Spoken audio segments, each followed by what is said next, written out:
They may have missiles, but they can't build more right now, and they can't build more drones right now, and they can't build more ships. And so they came and cried uncle to talk.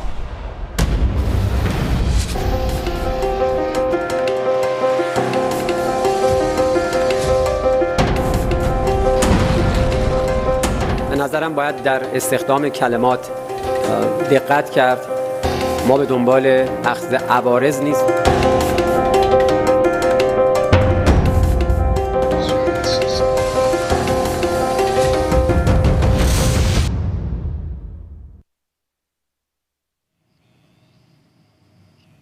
Dalam pernyataan yang dibacakan penyiar televisi Iran, pemimpin tertinggi Iran, Ayatullah Mojtaba Khamenei, menuduh Amerika Serikat berusaha menciptakan perpecahan untuk menutupi kegagalan mereka.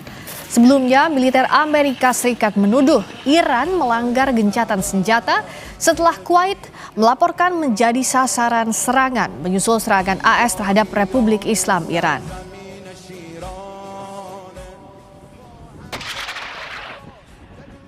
طرح و نقشه کور دشمن پس از جنگ تحمیلی و فشار اقتصادی و محاصره تبلیغاتی و سیاسی، ایجاد تفرقه و تجزیه اجتماعی برای جبران شکست‌های میدان نظامی و به زانو درآوردن ملت است. Konflik di Timur Tengah kembali memanas setelah Amerika Serikat dan Iran berbalas serangan di tengah upaya damai. Pemimpin tertinggi Iran menuduh Amerika Serikat berusaha menciptakan perpecahan untuk menutupi kegagalan mereka. Sementara itu, sekutu Amerika, Israel berjanji akan terus melemahkan kekuatan Iran, terutama ancaman nuklirnya. Terlepas dari kesepakatan syarat yang belum tercapai, apakah Israel akan jadi gangguan nyata perdamaian AS Iran? Kita akan bahas malam hari ini bersama dengan Agung Nurwijoyo, dosen hubungan internasional FISIP Universitas Indonesia, dan Guru Besar Ilmu Politik dan Keamanan Universitas Padjadjaran Muradi. Selamat malam Prof. Muradi, juga Mas Agung. Selamat malam, Mbak Friska. Mas Agung. Terima kasih sudah hadir. Saya ke Prof. Muradi dulu. Bagaimana kita sejauh ini bisa melihat faktor Israel akan menjadi gangguan negosiasi AS Iran? Karena merujuk sebelumnya saja upaya di Islamabad. The X factor-nya adalah Israel. Ya, kemarin kita nggak menghitung lobby-lobby Yahudi ya di internal pemerintahan Trump. Jadi memang ada banyak mereka bahkan kemudian menjadi sangat eksis ya. Terutama beberapa yang misalnya think tanknya, kemudian juga pemodalnya dan sebagainya. Hari ini misalnya saya kira hanya 2 hari saya catat Kongres itu kemudian agak keras ke Trump. Setelah itu kemudian tidak kedengaran lagi. Saya menduga bahwa memang lobby-lobby Yahudi di pemerintahan Trump terutama itu kemudian punya cukup desakan yang luar biasa, membuat kemudian ada upaya turning point di pemerintahan Trump sendiri dan juga kemudian di Kongres. Jadi kalaupun kemudian ada agak sedikit keras itu, saya kira memang pada soal bagaimana kemudian mereka mempertahankan potensi perang untuk menekan Iran. Ini yang saya kira kemudian menjadi target dari saya nyebutnya lobby-lobby Yahudi yang dari pemerintahan Trump sendiri. Karena kalau menghitung normatif saja, saya dari awal saya meyakini betul bahwa ini akan selesai di akhir bulan ini. Tapi dengan kemudian manuver dari lobby-lobby Yahudi tadi di internal maupun di Kongres, saya kira ini menjadi salah satu yang perlu kita pertimbangkan betul. Karena apa? Karena membiarkan perundingan damai antara Iran dengan Amerika Serikat itu adalah kekalahan bagi Yahudi, bagi Israel itu sendiri begitu, Mbak Friska. Tapi di sisi lain seperti apa yang Prof. Muradi sampaikan, Mas Agung, apakah memang Iran ini siap menghadapi risiko di depan? Karena kalau bicara soal siap menghadapi Amerika Serikat maupun Israel, Iran sudah menyatakan bahwa ya silahkan saja serang dan mereka sudah siap dengan total powernya. Ya, dalam hal ini memang dalam konteks tersebut resiliensi yang dimiliki oleh Iran ini kan bukan sesuatu hal yang baru kita lihat dan rasakan 80-90 hari perang ini ya sejak 28 Februari ya Mbak. Jadi sebenarnya resiliensi bahkan kemudian akhirnya resistensi yang dimiliki oleh Iran itu juga sebenarnya sudah muncul semenjak semenjak Republik Revolusioner itu berdiri dari 1979. Jadi bentuk perlawanan, daya tahan mereka terhadap sanksi, embargo, diplomasi koersif, bahkan tekanan militer yang diberikan oleh Amerika Serikat pun juga oleh Israel ini bukan sesuatu hal yang akhirnya baru muncul dalam beberapa waktu belakang ya. Jadi kemudian kalau dalam hal ini tentu kita akan melihat bahwa ada kesiapan juga dan kemampuan Iran untuk kemudian tetap meladeni apa yang dilakukan oleh Amerika Serikat pun juga oleh Israel. Dan kalau kita lihat progresnya sekarang, misalnya Prof. Muradi, soal nuklir ini kan sebenarnya hampir cair ya pada saat proses negosiasi beberapa saat waktu lalu. Jadi pada saat itu soal nuklir ada kemungkinan untuk dipisahkan dari perjanjian utama antara Amerika Serikat dan Iran. Tapi Israel maju bilang bahwa nggak boleh Iran punya nuklir. Artinya bottleneck ini sengaja dibuat. Apa saja kepentingan Israel di perang ini agar tidak selesai cepat-cepat, Prof. Muradi? Ya kalau misalnya sasaran utama dan terdekat kan Israel. Jadi memang itu yang membuat mereka pada akhirnya kemudian ingin memastikan bahwa untuk klausul terkait dengan pengaian uranium itu harus dibahas bersamaan. Itu poin pertama. Yang kedua, keberadaan negosiasi ini kan sebenarnya juga dilakukan dalam konteks yang tidak betul-betul clear di internal pemerintahan Trump sendiri. Ada dua hal. Yang pertama ini berkaitan soal dinamika dan dilema tadi yang exit way-nya sudah didapatkan oleh Trump, makanya mereka cenderung kemudian agak keras kembali ya. Katakanlah exit way-nya adalah Kongres tidak lagi kemudian keras sebagian 2-3 hari terakhir karena sudah ada lebih yang tadi saya sebutkan di awal. Yang kedua, mereka ingin kemudian menangnya dalam menang mutlak. Nah ini saya kira sesuatu yang agak susah untuk diwujudkan. Kenapa? Karena tadi dia sampaikan Mas Agung tadi bahwa secara prinsipil orang bahkan kemudian laporan CIA 2-3 minggu terakhir misalnya mengatakan bahwa kekuatan Iran tidak berkurang sama sekali. Yang ada itu adalah bagian yang kemudian sejauh mungkin 5-20-30 tahun yang sudah dibuat sama mereka. Yang barunya itu kemudian sampai hari ini karena belum bisa kemudian deteksi. Ini yang saya kira menjadi salah satu poin penting kenapa situasi yang saya kira mengkhawatirkan oleh Israel itu dan menjadi bagian penting mengapa kemudian pengaian uranium harus menjadi bagian dari perundingan yang selesai, tidak terpisah. Itu saya kira menjadi penting kenapa Israel kemudian mendorong, mendesak dan pada akhirnya memastikan bahwa Amerika harus punya kekuatan transnasional. Trump itu kan dia nggak mau kalah ya, dalam banyak hal. Artinya memang dinamika yang politik hari ini kemudian itu dimanfaatkan betul oleh lobby-lobby di sekitar pemerintahan Trump, yang terutama yang kemudian terafiliasi dengan Israel seperti itu, Mbak Friska. Dan terkait uranium ini misalnya meskipun Israel menekan ditambah juga Amerika Serikat, Mas Agung, tampaknya tidak mungkin Iran menyerahkan poin-poin soal nuklir itu di meja perundingan ya, karena ini Iran juga berulang kali sudah bilang bahwa itu adalah bagian dari dignity-nya, bagian dari kedaulatan Iran, betul ya Mas Agung? Iya betul demikian Mbak, makanya kemudian yang kita lihat sebenarnya ada proses strategi decoupling yang kemudian dilakukan oleh Iran. Jadi dia berusaha untuk memecah pembicaraan terkait dengan uranium itu menjadi pembicaraan lanjutan, bukan pembicaraan sekarang. Ketika bicara hari ini epicentrum utamanya adalah bicara tentang Hormuz seperti itu kan. Nah bahkan kalau kemudian kita dalam melihat 1-2 hari terakhir ketika sudah ada secercah harapan pembicaraan gencatan senjata antara Iran dengan Amerika Serikat, poin utamanya masih seputar Hormuz, tidak bicara terkait dengan terkait dengan uranium. Tapi tentu secercah harapan ini buat perdamaian ada, tapi sebenarnya ini menjadi sebuah sebongkah bencana buat Israel. Karena bagaimanapun buat Israel dalam kondisi seperti ini, dia membutuhkan jaminan keamanan. Dan Amerika Serikat ketika hadir di kawasan Timur Tengah kan 3 poin besar kepentingan utama yang kemudian saya lihat. Yang pertama tentu bicara tentang kepentingan sumber daya alam, khususnya minyak.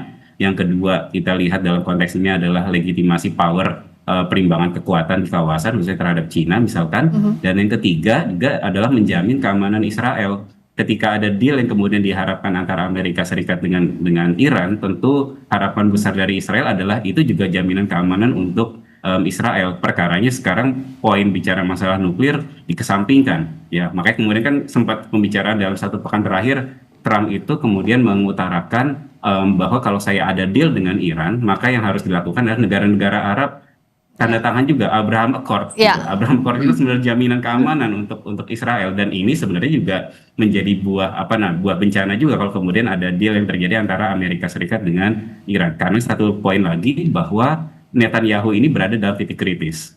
karena dia berada dalam kondisi yang sangat tidak populer di dalam internalnya Israel itu sendiri. Bahkan dia kalah populer dari seorang Naftali Bennett yang nanti bulan Oktober mereka akan melakukan pemilu seperti itu. Jadi ini juga titik kritis untuk Netanyahu. Itulah kenapa dari kemarin misalnya Netanyahu sempat bilang marah saat Trump membatalkan serangan kepada Iran. Tapi tadi di beberapa liputan sebelumnya kita sama-sama lihat Netanyahu bilang bahwa komunikasi tetap ada kok dengan Presiden Amerika Serikat Donald Trump. Prof. Muradi melihat ini sekadar komunikasi atau lebih kepada tekanan Amerika Serikat, dan bagaimana Trump ini, kita membaca Trump saat ini lebih mendengarkan Israel atau lebih takut dengan tekanan di internal Amerika Serikat yang juga sudah mulai terpecah soal perang Iran? Ya, kalau melihat 2-3 hari terakhir memang ini kan saya bilang Kongres ketika kemudian mempertanyakan proses perang dengan Iran itu kan menjadi satu klausul untuk kemudian menekan Trump, dan pada akhirnya targetnya mungkin tidak akan impeachment, tapi mungkin targetnya adalah bagaimana mendowngrade mayoritas Republik di Kongres di parlemen. Itu poin pertama. Nah yang kedua, kalaupun kemudian Netanyahu mengatakan hal yang kurang lebih mirip, tapi sebenarnya Netanyahu juga dalam posisi yang tidak cukup bisa kemudian menguasai politik domestik ya. Karena beberapa kali misalnya yang paling memukul sebenarnya adalah penolakan terkait dengan wajib militer ya, mobilisasi untuk kemudian melakukan upaya maju untuk peperangan melawan proksinya Iran di sekitar perbatasan Iran, perbatasan Israel itu. Ini kan saya kira menjadi salah satu pukulan berat. Kenapa? Karena itu menegaskan bahwa kelompok fundamentalisme Yahudi yang ada di sana juga kemudian berpikir dua kali untuk kemudian meneruskan karena opini publik itu terutama publik internasional ya itu tidak cukup baik ya. Karena katakan misalnya 10 sampai skala 1 sampai 10, maka kemudian mereka tidak cukup baik di mata publik, itu hanya 2-3 nilainya di mata publik. Artinya apa? Artinya secara prinsipil ini sama-sama dalam posisi yang tidak nyaman di domestik. Nah artinya makanya kemudian saya meyakini betul misalnya ini kan kenapa kemudian ada turning point mengubah sedikit saya mencoba mengubah dan menilai ya pola perundingan Amerika dengan Iran dengan melakukan upaya penyerangan tadi adalah karena ada desakan dari kelompok-kelompok Yahudi yang ada di sekeliling pemerintahan Trump. Saya bisa menyebut beberapa lembaga kayak AIPAC, kemudian juga ada FDD dan sebagainya yang secara prinsipil mereka terus menerus, bahkan termasuk misalnya pengusaha konglomerat terbesar ya Yahudi di sana, misalnya kata Miriam Ederson misalnya, itu kan juga secara prinsipil sudah mengeluarkan banyak uang untuk kemudian memastikan bahwa Kongres aman dan Trump bisa meneruskan atau melanjutkan peperangan. Artinya Kongres aman begini, di Kongres nanti calon kongresmen tadi kemudian diyakinkan bahwa mereka akan mendapatkan gelontoran anggaran untuk bisa memenangkan pemilu setelah tadi, begitu Mbak Friska. Tampaknya kalau midterm election ini harus dihitung betul oleh Presiden Amerika Serikat Donald Trump. Meskipun kemarin sih Mas Agung, Trump itu bilang bahwa nggak takut kok dengan faktor November, jadi Iran nggak usah GR deh bahwa itu adalah faktor yang membuat Trump takut. Tapi bagaimana kita membaca secara real pernyataan Trump?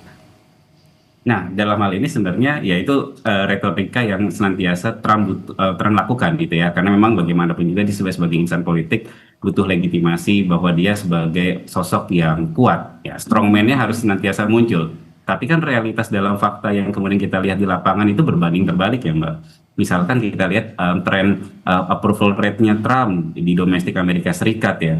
Dari awal perang itu di tanggal 28 Februari, approval rate-nya masih di angka 47%. Tapi setelah 80 harian perang ini, approval rate-nya Trump itu jeblok kok. Sekarang ada di angka 34%. Popularitas Partai Republik juga turun.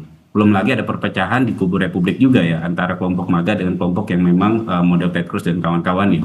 Nah artinya sebenarnya ada dinamika internal yang kemudian cukup kencang ya secara domestik yang dihadapi oleh Trump. Cuma Trump ini juga menarik. Karena dia berhadapan dalam proses negosiasi ini, dia berhadapan dengan realitas politik domestiknya, ya kan? Tapi di sisi yang bersamaan, dia juga kemudian harus berhadapan negosiasi dengan Iran. Tapi sebenarnya frontnya tidak hanya dengan Iran, tapi juga sebenarnya adalah negosiasi dengan pihak Israel. Gitu aja, menjamin bagaimana Israel tetap dapat jaminan keamanannya seperti itu. Makanya kalau dalam konteksnya Israel, tentu yang kemudian dilakukan oleh Netanyahu sekarang kita melihat satu fakta, retorika kekuatan militernya, ketegasan militernya senantiasa ditunjukkan oleh Netanyahu untuk mengamankan posisi domestik dia. Ya makanya kemudian ada isu perihal masalah perluasan 70% perluasan penguasaan terhadap Gaza, Lebanon dan segala macam. Artinya antara Netanyahu dan Trump, mereka sebenarnya menghadapi tekanan politik domestik yang cukup kuat yang mendorong mereka untuk segera ya melakukan langkah-langkah yang sifatnya harusnya lebih populer seperti itu. Dan di tengah tekanan Amerika Serikat maupun Israel, bagaimana kita membaca posisi kepemimpinan Mojtaba Khamenei pada hari ini? Sesaat lagi kita bahas di Sapa Indonesia Malam.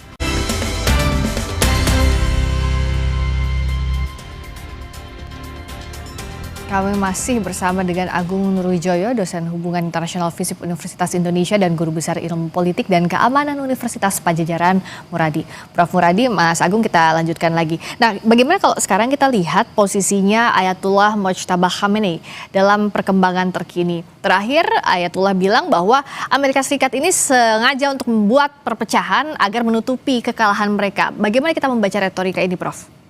Prof. Muradi. Ya, yang pertama saya kira polanya sama ya, deterrent dynamic itu memang dia akan mencoba merespon apa yang menjadi ancaman. Katakanlah tadi tidak ada dalam proses misalnya Iran kemudian selama ceasefire ya, mereka melakukan serangan secara mendahului. Lebih banyak merespon itu yang pertama. Yang kedua, dia akan menggunakan pendekatan geopolitik Selat Hormuz, saya kira juga menjadi salah satu yang penting buat Iran. Nah, yang ketiga saya kira menarik ini, dia kalau misalnya kita membaca dalam 2 minggu terakhir misalnya, ada upaya untuk Iran membentuk blok baru ya di luar Amerika Serikat dan Israel. Nah, walaupun blok baru ini tidak muncul menguat, katakan saya nyebut blok timur yang memang masih ada kemungkinan China dan juga Rusia. Nah, yang terakhir saya kira juga menarik adalah mereka berupaya untuk kemudian mencoba menegosiasikan betul misalnya soal pengayaan uranium dan nuklir.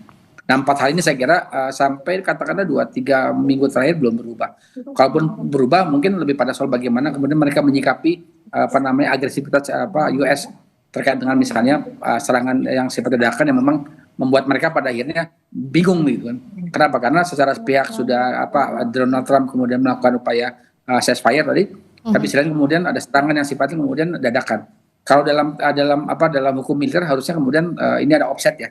Kita bisa kemudian mengatakan bahwa Amerika Serikat sudah menyalahi kesepakatan damai yang kemudian pada akhirnya bisa kemudian secara hukum internasional itu kemudian bisa kita kejar dalam konteks misalnya kita anggap sebagai orang yang kemudian punya kesalahan dalam proses peperangan ini, gitu Mbak Priska. Dan posisi saat ini kan selalu US pulls the trigger first, Mas Agung. Amerika Serikat lah yang menarik pelatuk lebih dulu. Apakah ini ada kaitannya juga dengan pernyataan Mojtaba sebelumnya? Ya, jadi kalau kemudian memang polanya senantiasa, polanya sebenarnya keduanya defensif ya. Walaupun Amerika Serikat melakukan serangan lebih dahulu, tapi yang terakhir serangan di Bandar Abbas, mereka menyebutnya ini sebagai bentuk self-defense. Ya. Jadi dengan kecenderungan, dan Iran kan kemudian melakukan serangan balasan kan, melakukan menembakkan terhadap drone MQ-9, ya, dan itu bukan drone murah ya. Tapi itu salah satu yang penting juga. Tapi artinya sebenarnya setiap upaya yang dilakukan oleh Amerika Serikat senantiasa akan muncul aksi retaliasi. Nah, tapi yang menarik sebenarnya adalah aksi retaliasi, aksi balas-balasan ini saya masih melihatnya dalam konteks yang sifatnya lebih terukur dan tidak masif sebenarnya. Senantiasa ada betul sebagai sebuah skirmish, sebagai sebuah insiden-insiden yang sifatnya rutin, tapi sebenarnya tidak punya intensi yang sifatnya masif, bahkan mungkin kecenderungannya adalah tidak sampai kepada kecenderungan kedua belah pihak baik Iran maupun Amerika Serikat untuk berorientasi kepada perang total ya. Artinya apa yang kemudian dilakukan oleh Iran ini sebenarnya adalah upaya untuk menunjukkan sebagai sinyal politik, itu satu, dan yang kedua menunjukkan dalam konteks strategi militer yang menunjukkan deterrence gitu, menunjukkan daya getar bahwa Iran itu tetap ada, Iran itu tetap kuat, Iran itu tetap memiliki resistensi terhadap apa yang dilakukan oleh Amerika Serikat. Dan satu hal penting lain adalah Iran memberikan sinyal bahwa perlawanan yang dilakukan oleh Iran bukan Venezuela, dan Iran bukan Irak di tahun 2003 seperti itu yang begitu mudah untuk kemudian ditaklukkan oleh Amerika Serikat seperti itu. Dan padahal di tengah-tengah perang ini berlangsung sempat ada isu perpecahan di internal Iran, baik itu Republik Iran di bawah Ayatollah dan juga IRGC. Prof. Muradi, kalau dengan kemunculan Mojtaba dan langkah yang dilakukan Iran sejauh ini, apakah itu membantah apa yang coba disampaikan AS soal tidak akurnya internal Iran? Data itu sebenarnya ketika Ayatullah wafat ya, itu memang sempat mengalami proses mungkin 1-2 minggu awal ya. Tapi setelah itu kemudian mereka melakukan konsolidasi dan menurut saya secara prinsipil, secara teori peperangan, harusnya ketika kemudian ada ditemukan katakanlah tidak ada pembantahan misalnya kami ini wafat gitu, harusnya mereka secara normatif melakukan bombardir secara serius. Karena proses itu dalam 2 minggu mereka baru melakukan konsolidasi. Kenapa? Karena kemudian pada fase tertentu kemudian posisinya kemudian sekarang mereka lebih solid. Bahkan saya bilang mengatakan bahwa hari ini bahkan mungkin karena seminggu terakhir ini mereka jauh lebih solid dibandingkan ketika kami ini wafat. Nah yang kedua, saya kira dalam fase tertentu data-data itu kemudian tidak betul-betul valid ya. Katakanlah misalnya saya tidak paham kenapa kemudian Trump tidak menggunakan data CIA yang saya kira mendekati angka 80% validitasnya. Itu tidak banyak digunakan. Mereka menggunakan pendekatan yang sebenarnya secara prinsipil adalah mengarah pada saya nyebutnya sebagai intelijen swasta yang sama sekali itu nggak bisa dipertanggungjawabkan. Dan beberapa kali itu kemudian juga tidak betul. Makanya kemudian keberadaan Khamenei kemudian pergantian proses pelantikan pemimpin tertinggi dan sebagainya itu kemudian secara prinsipil itu sekarang sudah masa terkonsolidasi dengan baik. Artinya apa? Kalaupun kemudian misalnya proses Amerika melakukan upaya yang jauh lebih brutal tanda kutip ya, saya kira mereka jauh lebih siap dibandingkan mungkin ketika ditemukan atau dipublikasi bahwa kami ini wafat oleh serangan Amerika Serikat begitu. Dan kalau membandingkan dua kondisi saat ini, saya ke Mas Agung, sebenarnya siapa yang butuh perang ini selesai lebih cepat? Tadi Menteri Keuangan AS bilang bahwa ya ada batasnya, tapi kalau ada sesuatu yang tidak deal di meja perundingan bisa melakukan aksi kembali. Tapi sebenarnya siapa yang paling butuh perang ini selesai lebih dulu, Amerika Serikat maupun Israel ataupun Iran maksud kami? Mas Agung. Sebenarnya yang menjadi satu hal saya tidak bisa mungkiri bahwa kedua belah pihak sebenarnya menjadi pihak yang juga terdampak akibat dari perang yang terjadi selama ini ya, selama 80-90 hari ini.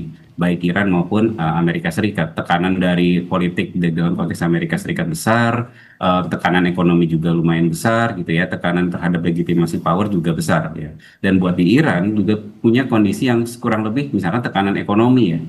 Penutupan Hormuz itu memberikan dampak terhadap Iran sehingga Iran harus berputar otak untuk kemudian mencari sumber revenue yang baru seperti itu. Tapi dalam konteks ini sebenarnya kedua belah pihak hal yang paling menyulitkan dalam untuk mengakhiri sebuah peperangan adalah kedua belah pihak merasa sebagai pemenang perang. Nah, akhirnya dalam konteks sekarang memang ekskalasi terbatas yang sifatnya berkepanjangan itu kecenderungannya jauh lebih besar untuk kemudian terjadi seperti itu. Jadi artinya kalau ditanya siapa yang paling membutuhkan, sebenarnya saya rasa kedua belah pihak ada intensi untuk menurunkan tensi peperangan ya. Bahkan kalau boleh jujur, semenjak pertengahan April sampai dengan akhir Mei sekarang, kecenderungannya yang terjadi adalah insidennya banyak, tapi bukan dalam skala sifatnya masif. Ini berbeda dengan pola yang terjadi, serangan yang terjadi antara bulan Februari sampai dengan Maret. Jadi ada penurunan tensi serangan yang begitu besar, seiring sejalan dengan proses negosiasi yang berlangsung. Cuma memang problemnya adalah sampai sekarang belum ada satu bentuk titik temu yang sifatnya final sebenarnya untuk mengakhiri dari perang yang terjadi.